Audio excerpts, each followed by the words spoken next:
No one expected a soft-spoken 76-year-old nutritionist to shatter a late-night show from the inside. But when Maye Musk walked onto Jimmy Fallon's stage holding a letter from a starving child, what began as a light-hearted segment turned into a televised reckoning. Within minutes, Fallon lost control, the cameras kept rolling, and the truth Maye revealed left a nation stunned and hungry for answers. This is the moment they never wanted you to see. Before we dive in, let us know where you're watching from today, and if you like this story, don't forget to subscribe. You're watching this because someone in this booth decided hunger matters more than compliance. The line hit the studio like a thunderclap. 30 seconds earlier, it was just another night on The Tonight Show. Now, a silver-haired woman in a minimalist white blazer had said something that made the control room go silent, save for the buzz of live feeds still blinking on the monitors. Cameras stayed rolling. Not because someone forgot to cut, but because someone chose not to. Ben, one of the younger technicians in the booth, adjusted his headset and kept camera 2 locked in. "She's not playing it," he whispered. The feed held steady on her face, serene, composed, untouched by the bright neon chaos around her. That face didn't belong to the world of viral bits and forced laughter. It belonged somewhere else entirely.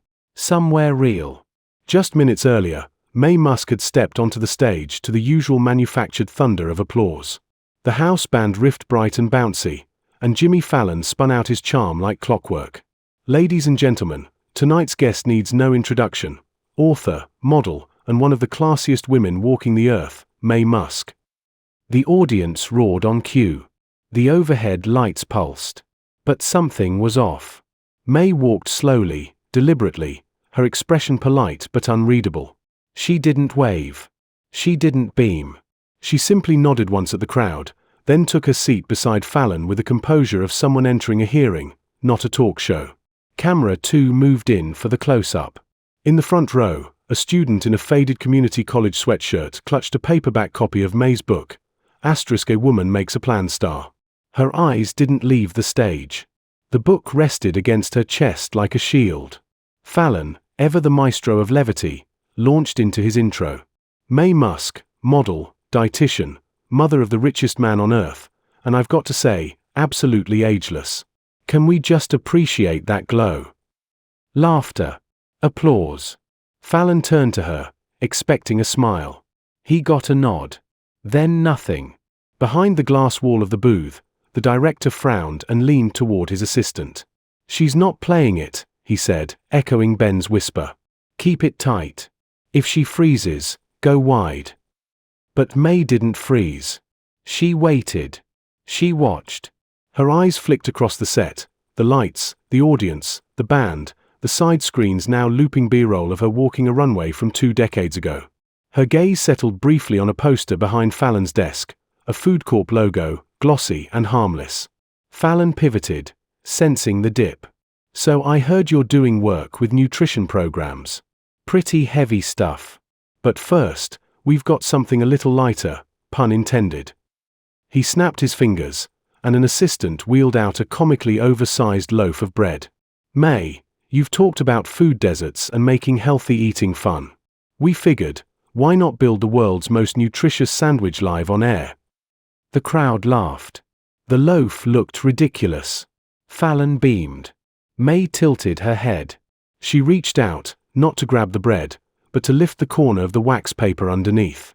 Her fingers found a logo stamped into the tray, Food Corp, again. She stared at it. Then, slowly, placed the paper back and folded her hands in her lap. Fallon chuckled. "Don't worry, it's not real mayo. We know the internet would riot." Still no reaction. Then, for the first time, Maye looked directly at the audience. The smile that finally came wasn't for Jimmy. It wasn't for the cameras. It was for the girl in the front row, the one holding her book like it meant something. Fallon cleared his throat. "Everything okay, Maye?" She nodded. Then turned to him and asked, softly, "Do you know what a child's hunger sounds like when the lights are off?" The crowd hushed. Fallon blinked. In the booth, Ben didn't touch his controls. He didn't need to. Something real had just entered the studio, and it was louder than anything they'd ever scripted. Fallon's smile didn't waver, but something in his voice tightened. "Come on, May," he said with a lilt, gesturing toward the absurd loaf of bread on the rolling tray beside them.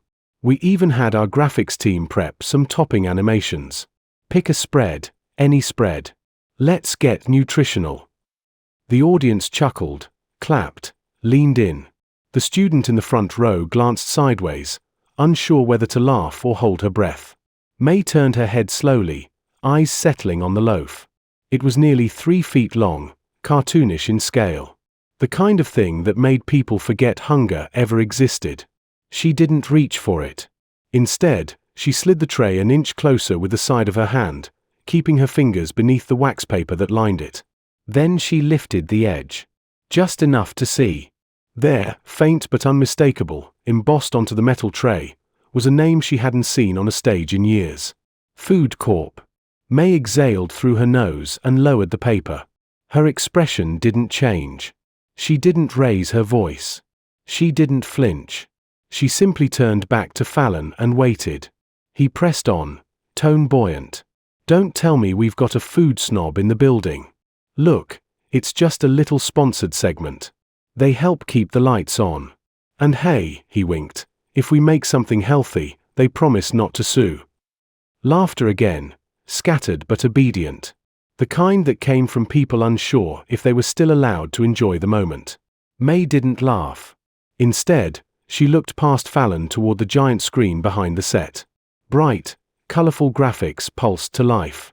A looping animation of school children holding sandwiches danced behind the words, "Food Corp Presents, Breakfast for Brighter Futures." In the control booth, the director barked, "Keep the camera off the tray. Go wide. Lose the product if she doesn't touch it." Ben didn't answer. Camera 2 stayed tight. Fallon caught her line of sight, turned to look, then snapped back with a shrug. "Okay," he said, voice still glossy, "maybe we pivot.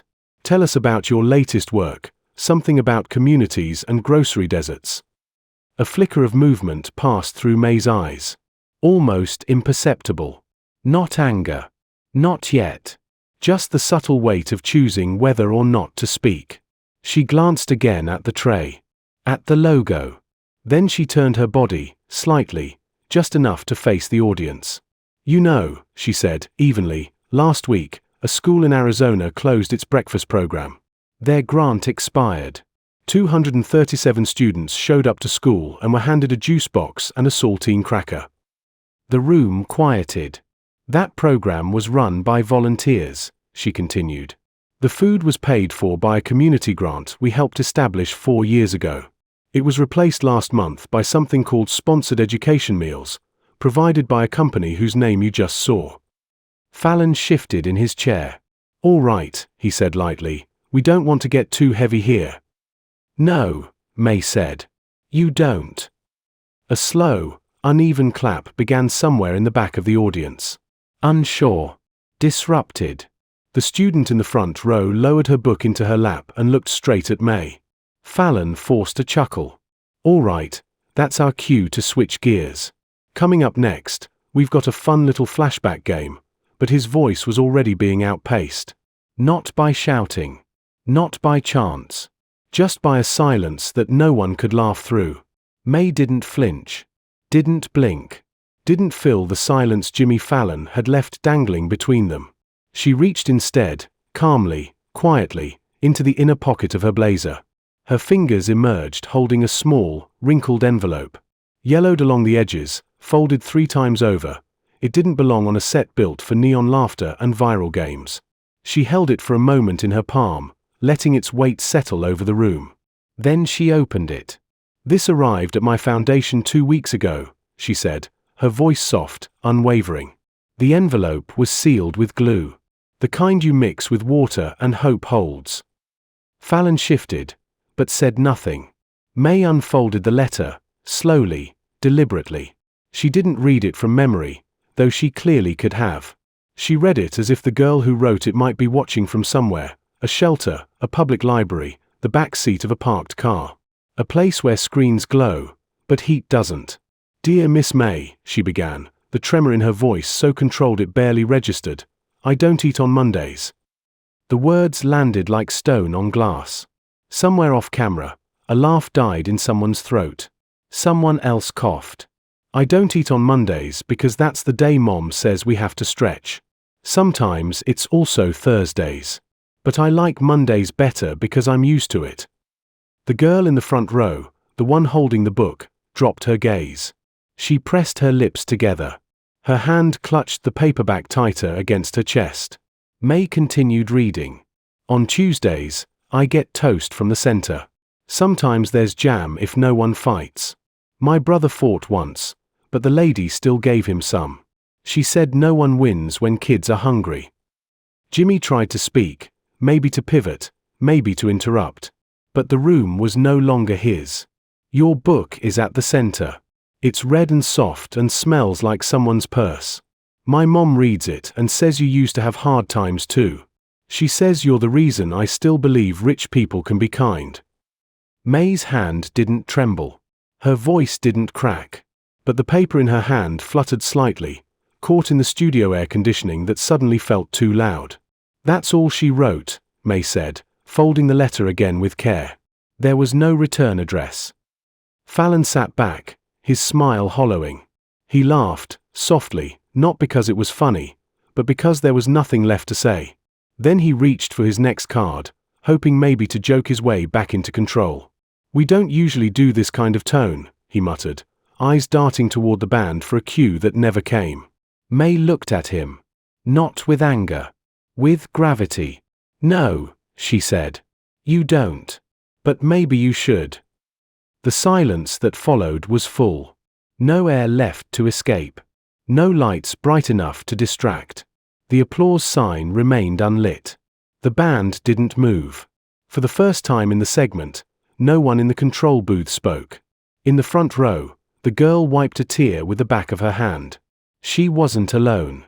2 rows behind her, a middle-aged woman with a studio badge on her lanyard stared down at her lap. One of the cameramen adjusted his focus and then held completely still, as if to avoid breaking the moment with a single breath. Then someone clapped. Just once. It was hesitant. Unsure. A question more than a reaction. Another followed. Then another. Not a standing ovation. Not cheers. Just the sound of people realizing they had nothing clever left to say. And in the booth, Ben whispered to no one in particular, she's not reading a letter.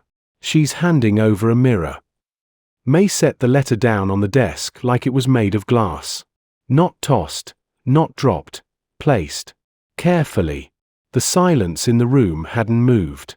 Fallon looked like he wanted to fill it, but couldn't find a shape big enough. His hand hovered over his stack of cue cards, then froze. From the wings, a woman in a headset adjusted her clipboard and stepped slightly forward into the shadows of the curtain. She wasn't on any camera, but May saw her. Their eyes met for the briefest second. The woman gave a nod, barely perceptible. Not approval. Permission. May reached into her bag, pulled out an iPad, and laid it flat on Fallon's desk. No music played. No announcement. Just the faint clack of glass against wood. Her fingers swiped once, then again, and the screen lit up behind them. Studio graphics overridden, the preloaded Food Corp segment cut off mid-loop. What replaced it wasn't a video, or a logo, or anything glossy.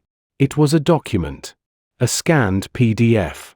The headline read, Exclusive Sponsorship Agreement, The Tonight Show and Food Corp Media Holdings LLC. Fallon blinked.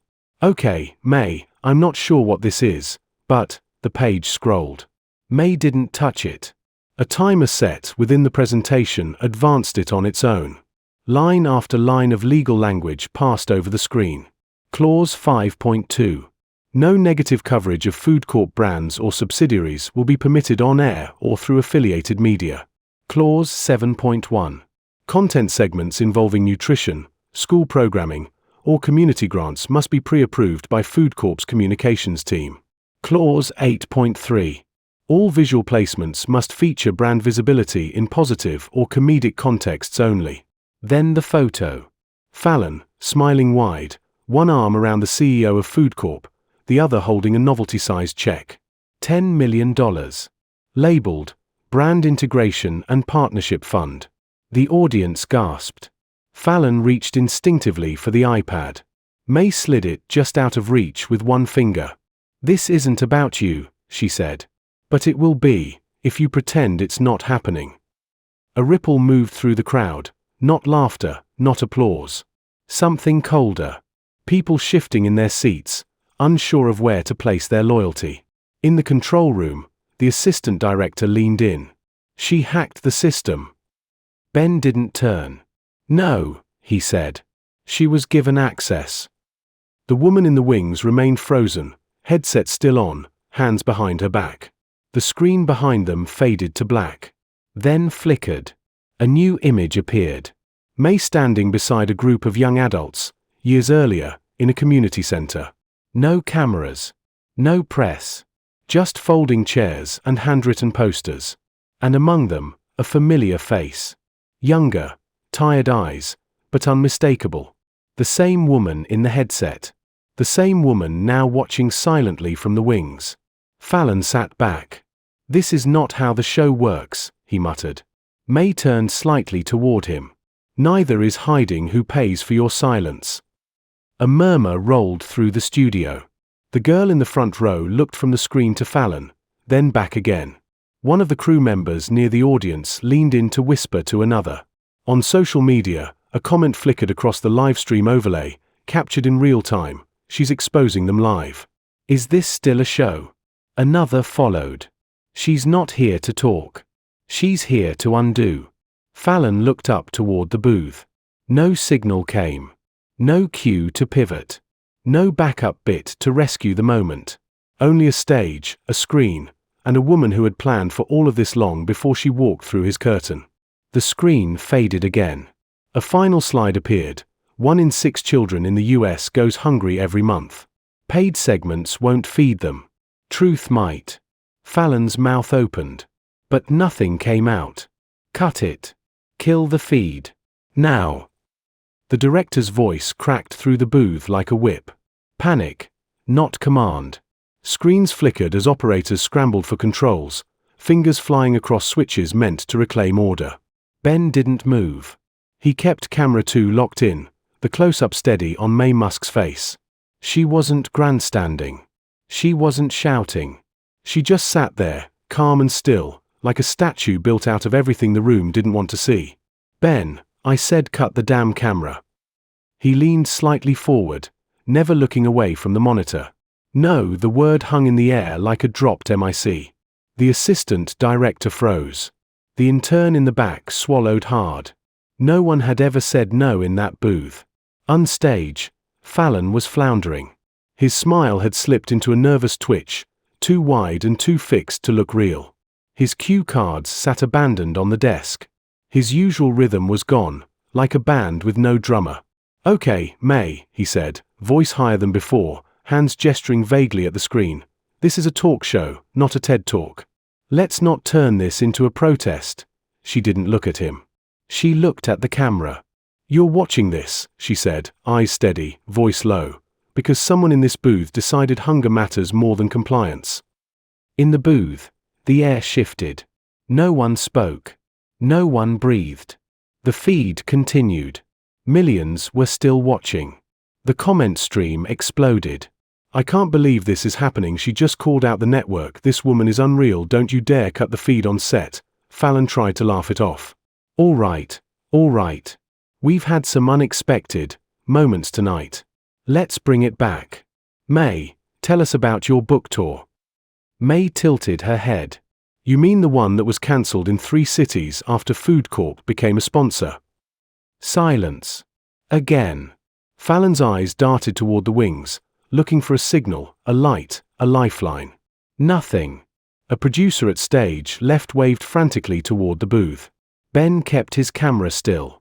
His knuckles white on the controls, not from fear, just from holding the line. He remembered her from backstage. Quiet. Kind. No entourage. No demands. Just a folded note in her palm that she asked him to place in the control booth before the show started. He hadn't opened it. He had now. The note was short. "If they try to silence me, keep rolling." Unstage, Fallon stood. A rare move. Hosts didn't stand unless something went wrong. His body blocked the edge of the desk, trying to assert presence. But it only highlighted how lost he looked. "Folks," he said, addressing the crowd, "we came here to laugh. We came here for stories, for joy. Not to be guilt-tripped on live television." Maye didn't stand. She didn't look away. She said nothing. Her silence did more than a monologue ever could. From the back of the audience, someone shouted, "Let her speak." Others murmured in agreement. A smattering of applause. Then a surge. Raw. Uncoordinated. Not the warm, packaged cheer of showbiz. Something human, cracked and honest. Fallon tried again. "I'm not the villain here. I didn't make the system." Maye finally turned to him. "No," she said. "You didn't. But you benefit from it. And you protect it." The words sliced through the studio. From the control room, the director's voice had gone quiet. Not defeated, just aware. He turned to Ben. "If you're going to go down for this," he said quietly, "don't let it be for a shaky shot." Ben adjusted the focus. Sharper now. Clearer. On screen, Maye looked older than the lights made her seem. Not worn. Weathered. Like a mountain, not a monument. Fallon, still standing, opened his arms toward the audience. "So what do you want from me? To apologize? To give up my show?" "No," Maye replied. "I want you to listen. For once. Without the cameras telling you when to laugh." A beat. Then someone stood up. The girl in the front row. She didn't speak. Just stood. Book still in hand. Another person rose behind her. And another. And another. Fallon turned, watching as pockets of the audience began rising like slow-burning fire. The band didn't play. The applause sign didn't blink. No one told them to move. But they did. Together. In the booth, Ben looked at the screen and whispered, almost in awe, "She didn't start a protest. She revealed one that was already here." The moment cracked when two men in black stepped from the wings. Security. They didn't charge. They didn't speak. They moved like shadows trained to be invisible until needed, until summoned. Until silence becomes discomfort, and discomfort becomes threat. Now, they were visible. Maye Musk did not stand. She saw them, acknowledged them with a slow blink, and remained exactly as she was, hands folded gently in her lap, spine straight, expression calm. The studio, already thick with tension, constricted tighter. Even the cameras seemed to hesitate, like machines unsure of what they were allowed to see. Fallon spoke, but his voice lacked the sharpness it had once held. "If she won't leave," he said, gesturing weakly to the security guards, "we'll help her out." The girl in the front row, the one who had clutched Maye's book through everything, suddenly raised her voice. "Don't touch her." It echoed, raw and unplanned, breaking through the hush like a flare in fog. The room turned to her, but she didn't flinch. She didn't sit. Her arms trembled slightly, but she held her ground. The guards paused. One took half a step closer. That's when Maye spoke. Her voice was quiet, but it carried. "Touch me," she said, "and you touch every grandmother who skipped dinner to buy school milk." It was not a threat. It was not a plea. It was a line drawn, not in anger, but in witness. Time didn't stop. It just stretched. The kind of moment that isn't cinematic, but cellular. Everyone in the room felt it settle into their ribs. The audience, the crew, even the guards, who now stood frozen not by protocol, but by something heavier. Something older. The older of the two guards glanced toward the booth, uncertain. The younger one looked at Maye, then at the girl who had spoken. Then he lowered his hands. The director didn't yell. The producer didn't signal. The cue light stayed dark. And then, slowly, one by one, the audience stood again. This time not in protest. Not even in defiance. They stood like people remembering something they'd almost forgotten. That they were allowed to draw lines too. That silence was not the same as safety. That what Maye said didn't need a show to be true. No applause sign. No band. Just a rising wave of presence. Jimmy Fallon stood in the middle of it, flanked by stage lights that now felt too bright and a desk that suddenly looked like a shield. He looked to the guards, who didn't move. Then to the booth, where Ben's camera remained steady. Then to Maye, who still hadn't stood. "You've made your point," Fallon said, attempting the host voice again. "I think it's time we move on." Maye looked up at him. "I'm not stopping you," she said. But no one moved. Because the show had already shifted. It was no longer being hosted. It was being witnessed. From somewhere high in the studio, a quiet sound began, a slow, soft clap. Not raucous. Not performative. One pair of hands. Then two. Then a ripple. No rhythm. No demand. Just response.